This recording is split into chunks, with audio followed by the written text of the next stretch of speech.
Welcome into Chicago Bears Now. I am Harrison Graham, back with the latest Bears news and rumors. Hope everybody is having a great start to their week. We'll start with a couple of free agency rumors, as Orlando Brown could be emerging as a potential free agent target. He is set to enter free agency once again. Now, he could get franchise tagged again. He was last year by the Chiefs. He's a prime tag candidate again. Had a good season. Started the year off kind of slow, and I'm still not sure if I love him, especially in this scheme. He's a little heavier than Ryan Poles likes his offensive linemen, struggles at times with speed rushers, but he's capable of being very dominant. Had a good second half of the season and was awesome in the Super Bowl. I mean, you can't take anything away from what he and that Chiefs offensive line did against that Eagles front. Now, maybe you could say, well, the field conditions didn't help defensive linemen, and I get all that, and that's definitely valid. But with Orlando Brown, obviously he is a more proven commodity than Braxton Jones. But is he so proven that you're willing to give him over $100 million on a contract? Because that's probably what you're looking at. He wants to play left tackle, which is where he's played in Kansas City, so you'd have to move Braxton Jones to right, which, again, we don't really know how the Bears view that as a possibility. I do know that you have to get better up front as a whole, because outside of Braxton Jones and Tevin Jenkins, this group just was not very good this year. Now, it's not Orlando Brown or bust in free agency. Caleb McGarry had a great year for the Falcons, and he plays right tackle. He could be a plug-and-play option. Would have to pay him a lot, but he's out there. Mike McGlinchey's going to be expensive. He's a great run blocker.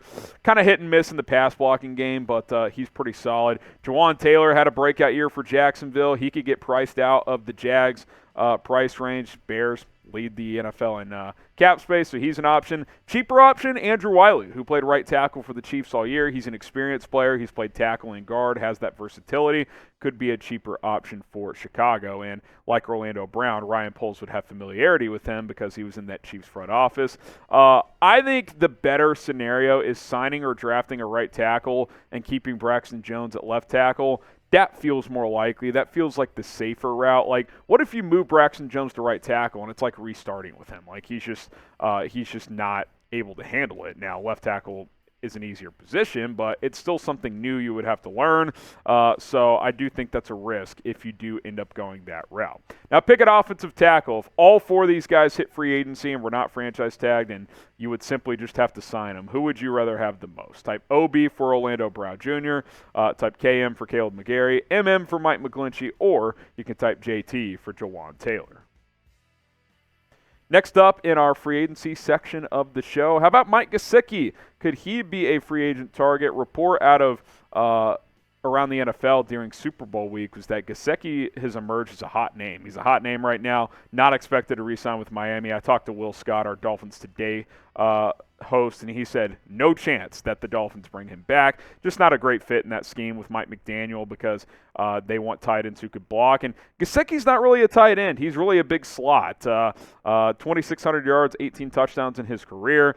Most of that damage in the middle three seasons. This past year was banged up a bit, and like I said, wasn't a great fit in that offense. Rookie year didn't do a ton either, but those middle three seasons, I think he had over 2,000 yards total. And you look at this wide receiver group, Darnell Mooney, Chase Claypool, you plug in Gesicki with Cole Kmet at tight end, maybe you draft a receiver. That could be an interesting option. He's really a big slot, so he could work the seam, be a safety valve for Justin Fields. I think two tight end sets with him and Cole Kmet could be interesting also. Now, he's not going to block hardly at all. So if you're bringing him in to try and block as a tight end, that's not what you're getting with Mike Gesicki. But with a pretty thin wide receiver class in free agency, maybe the Bears view him as a legitimate receiver option on the outside, but more specifically in the slot. Now, should the Bears sign Mike Gesicki? Type S for sign or P for pass. Get your votes in down in the comment section below, S for sign or P for pass. Today's show is sponsored by Athletic Greens. Get comprehensive and convenient daily nutrition at athleticgreens.com/chatsports. I recently started taking AG1 by Athletic Greens every single day, and I've never felt more energetic. Football season can be draining at times. It's very long. And at times, I've lacked that extra push to get in an extra morning workout before work. But now with my morning scoop of AG1, I'm back in my routine. Not only is AG1 helping me get back into good habits, I'm already seeing better digestion as well. Improving my gut health is something I've needed to do, and now that's happening with a single scoop every single day. So covering my nutritional basis for the day literally could not be easier, which is why I trust Athletic Greens. I just mix one small scoop of AG1 with water and drink it first thing in the morning. Boom, done, that easy. I also like that it costs less than $3 per day. Pretty good deal if you ask me. It's a really effective daily habit with the highest quality sourced ingredients. It's a win-win. If a comprehensive solution is what you need from your supplement routine, then Athletic Greens is giving you a free 1-year supply of vitamin D and 5 free travel packs with your first purchase. So go to athleticgreens.com/chatsports. That is athleticgreens.com/chatsports. Check it out. That link is in the comments. It's in the live chat of today's show. And you can get started with AG1 today, athleticgreens.com/chatsports. All right, there's a wild mock draft that has surfaced from the 33rd team, and they have Chicago drafting Bryce Young, number 1 overall, and then trading Justin Fields in this mock draft. So let's kind of break this down and react to it. So here is the top 10 selections. Bryce Young to Chicago, number 1. We'll get back to that in a second. C.J. Stroud to Houston. Will Levis to Indianapolis. They move up with Arizona. Arizona falls back to 4. They get Jalen Carter. Will Anderson at number 5. Christian Gonzalez at number 6 to Detroit. Tyree Wilson out of Texas Tech to Vegas at number 7. Georgia selects Broderick Jones, the offensive lineman out of Georgia, at number 8. Bears get the 9th pick because they trade with Carolina for Justin Fields. They get Paris Johnson Jr., so Bryce Young, Paris Johnson. And then Anthony Richardson goes number 10 to Tampa Bay. So here's the mock trade from 33rd team. Fields for the number 9 pick straight up. He went 11th overall in this mock trade. He goes for the number 9 overall pick. You know, in a vacuum, it's probably not terrible value, but I'm still not doing this trade. What do you guys think? Would you make this deal? Type Y for yes. Type N for no. Would you trade Justin Fields for the number 9 overall pick in the draft? Curious to see what Bears fans would do on this one. I would rather keep Fields and trade the number 1 pick. Like, instead of drafting Young number 1 and resetting there, trade that pick for more assets and build around Fields. Like, I'd rather keep going with the quarterback I have, entering another offseason to continue to learn this offense with Luke Gesicki, and then filling out the rest of that roster, which is a major need. I mean, you need offensive line, wide receiver, you need a corner, you need linebacker, you need your entire defensive line to be replaced. I mean, you need a lot of stuff. So picking number 1 isn't maximizing your assets. Trading down from number 1 is. So that is the route I would like to go. I'll tell you this, as Bears draft rumors continue to circulate, we will continue to hit you with videos all offseason long. We crossed 60,000 subscribers, which is why we're doing a fan-led mock draft, but the road to 61K is underway. 883 away. Help us get to 61,000 here on the channel, and we will continue to bring you the latest Chicago Bears news and rumors. Speaking of the NFL draft, do the Indianapolis Colts want Bryce Young? Well, Jim Irsay certainly hinted at it today during Shane Steichen's introductory press conference. They hired the Eagles' offensive coordinator.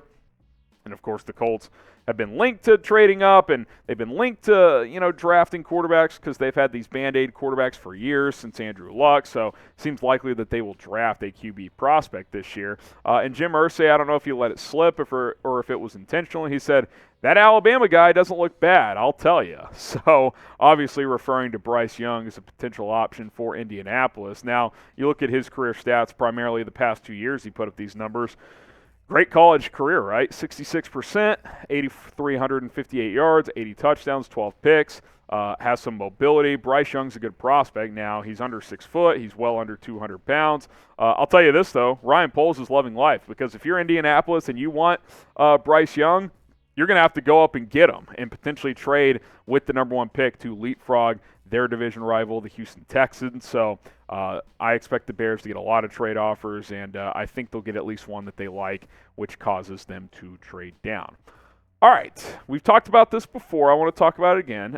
Cole Kmet is a contract extension in the works. Kmet hopped on Fox 32 in Chicago and said that there has been discussions of a contract extension.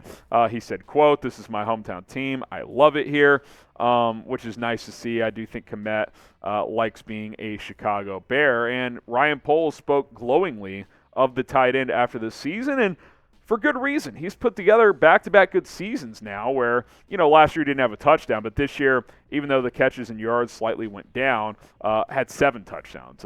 He improved as a blocker. Like, he's grown as a leader as well. I think you can book it. Cole Kmet will get extended. Ryan Poles is going to keep him. He went out of his way to mention him as a cornerstone piece. So I don't think you let cornerstone pieces out. Whether you and I think he's a cornerstone, Ryan Poles values him. And I think I'm with him. Kmet was really good this year. Like, if he consistently is giving you 500 to 800 yards and 6 to 8 touchdowns, like, that's a damn good tight end. It's not Travis Kelce, but not many of those hanging around. If there were, every team would get one. So I'll set the over-under at $8 million per year for Cole Kmet on a new contract. You think he gets more than that or less? Type O for over $8 million. Type U for under. 8 feels about right, like 3 years, $25 million extension for Cole Kmet. I think that would be pretty team-friendly. O for over, U for under. Cole Kmet gets $8 million per year. Let me know if you think it's over or under $8 million.